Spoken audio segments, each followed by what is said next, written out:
Saya akan membacakan kenyataan akhbar media mengenai keputusan kerajaan negeri terhadap isu tanah Yayasan Basmi Kemiskinan. Masyarakat Kerajaan Negeri Selangor hari ini telah mendengar pembentangan oleh pengarah Pejabat Tanah dan Galian dan Pejabat Daerah Hulu Selangor berkenaan tanah di Serendah yang telah diberi milik kepada Yayasan Basmi Kemiskinan YBK. Majlis Mesyuarat Kerajaan Negeri telah diberitahu bahawa pemberi milikkan 33 lot tanah seluas 876 hektar atau 2,164 ekar kepada Yayasan Basmi Kemiskinan dibuat oleh kerajaan yang terdahulu pada 24 Oktober tahun 1994.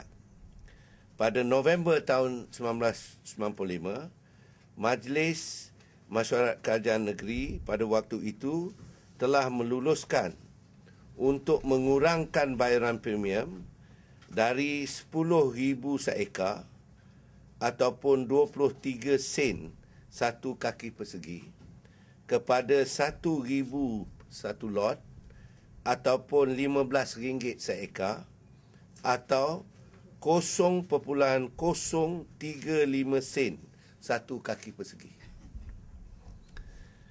Pembayaran cukai tidak pernah dijelaskan selama 13 tahun hinggalah Ogos 2009 yang lepas yang mana YBK Yayasan Basmi Kemiskinan telah mencuba membuat pembayaran untuk sebahagian daripada cukai yang tertunggak.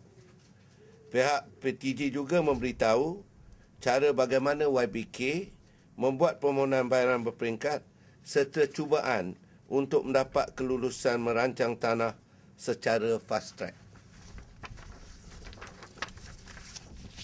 Kerajaan negeri mendapati bahawa YBK telah gagal mematuhi beberapa peraturan, di antaranya pembayaran cukai tanah secara berperingkat, dan dengan itu Majlis Mesyuarat Kerajaan Negeri telah membuat keputusan untuk memulangkan semua wang cukai tanah kembali kepada YBK sehingga satu permohonan baru dibuat. Keputusan itu dibuat bagi memastikan kesamarataan dan keadilan dalam pengendalian pengurusan tanah, di mana kerajaan negeri sebelum ini pernah mengambil tindakan merampas tanah-tanah yang tidak dijelaskan cukainya selama 1 tahun atau lebih. Berkenaan dengan usaha Yayasan Basmi Kemiskinan dan Yayasan Melaka, Kerajaan Negeri Selangor berpendapat ini adalah satu isu berasingan dan tidak melibatkan kerajaan negeri.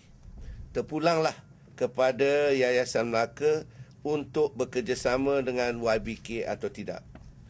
Kerajaan negeri juga tidak dapat menerima cek yang dikeluarkan oleh Yayasan Melaka untuk menjelaskan cukai tanah milik YBK.